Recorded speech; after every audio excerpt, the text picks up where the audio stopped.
Hi, this is David, and this is part 9 of Basics of Game Theory, protecting your range from bluffs, and we're continuing along directly where we left off on video number 8. We were talking about constructing a preflop range to protect ourselves from bluffs. Now, where we left off, we were in a 2-5 game. There were blinds posted of 2 and 5. We're the hero, and we raised it up to 20. And as we discussed, we're not all that worried about the villain coming over the top of us with a big hand like aces or kings, because we'll get those types of hands in the same frequency that he does. We are, however, concerned that he goes over the top with any 2 cards and starts bluffing us off our hand. Now, we need to prevent him from doing this, and we do this by protecting our range. If we bet 20 and the villain comes over the top and bets $60, what he is essentially doing here, when he raises to 60, is he's betting 60 to win this pot of 27. He's laying 2.22 to 1.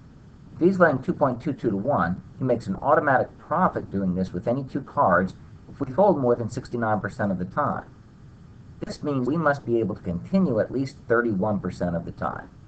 And that's going to be our strategy in putting together our preflop range. Now, to accomplish this, what we're going to do is we're going to construct a range that consists of 1/3 very strong hands and 2/3 bluffs. Okay, so he comes out about even when we, if we can't go on 31% of the time, we're going to be continuing a little bit more than 33% of the time. So his strategy is going to fail. Now, here's an important thing: you can't let your ego get involved, and you can't let personalities get involved if you want to be successful in being aggressive and coming in with a wide range of hands. And the reason for that is when you bet this 20 and he comes over the top, you know that he's going to be bluffing a very large fraction of the time, and you can't let it get to you. You have to be willing to just throw this hand away. Let him take the 20.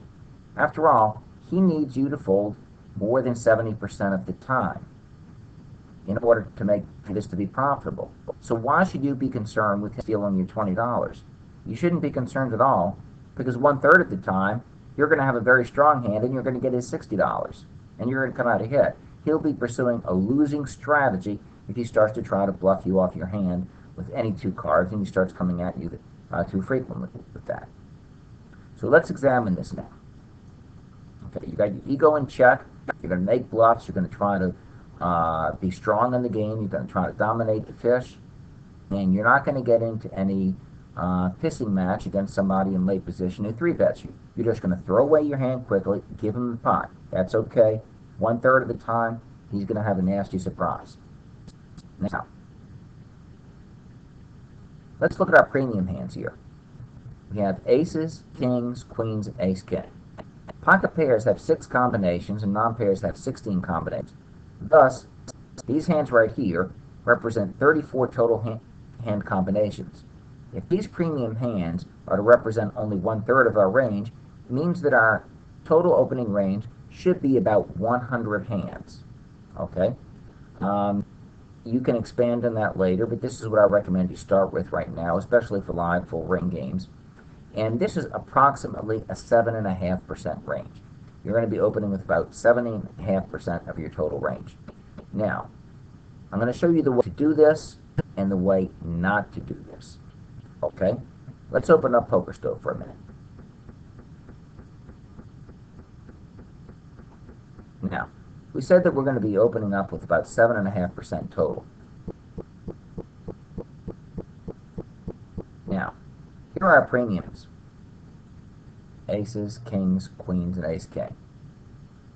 Now, we see that's only 2.6% total. Now, suppose we wanted to go ahead and put in our 7.5%, and we were going to just take the top 7.5% of all hands. Let's see what that would look like. Let's clear this, and right here, we put 7.5. Okay, this is what the range would look like. Okay, we have pocket 8s or better, and we have the suited broadways: ace queen suited, ace jack suited, ace 10 suited, king queen suited, king jack suited. All these nice hands. Okay, and this is a range of 100 hands. Now, this may be a decent opening range to use if you were never going to open limp. If you were just going to raise or fold all the time, this may be a decent range. But I don't like this range for the reasons that we discussed in video number 7, okay, because it contains a lot of medium strength hands.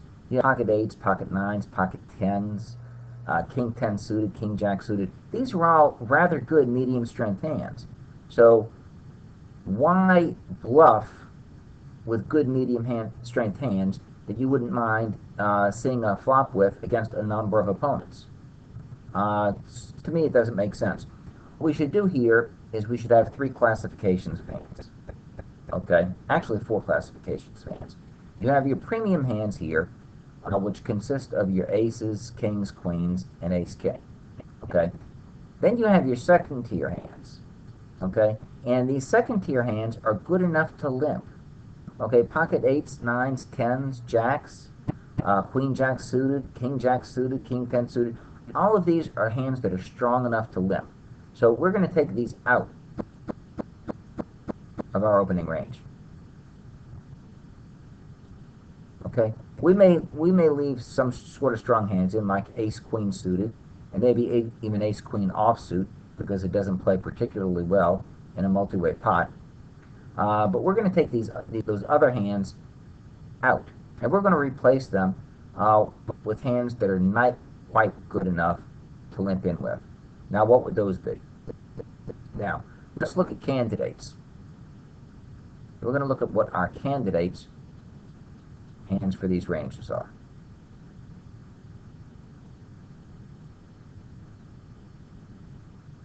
Okay, there's our premiums.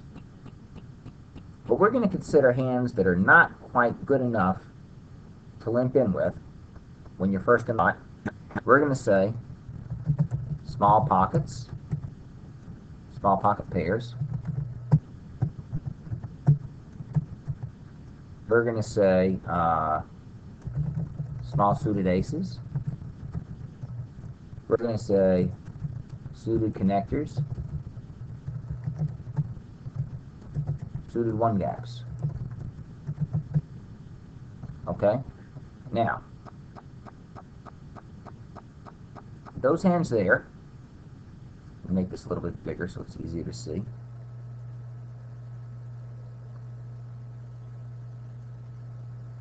Okay. These hands represent our candidates. Okay. Now, if we used all of these, it would add up to way more than 100 hands. So what we're going to do is we're going to pick and choose from among these. Now, suppose we have one limper in the pot, or a couple of limpers are in.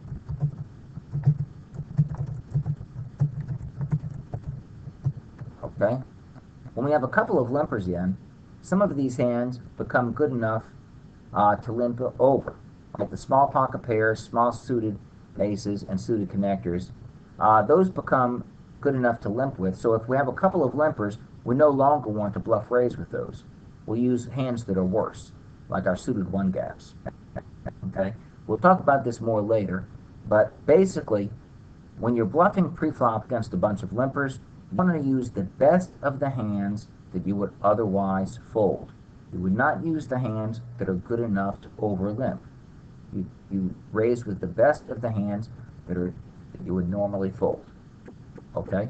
So here we see the framework of what we're going to start to do in video number 10.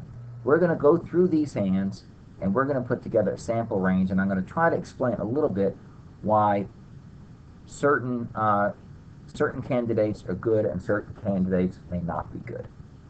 Okay, we'd also even put in here, we could put the offsuit broadways, because those might be ones that we consider.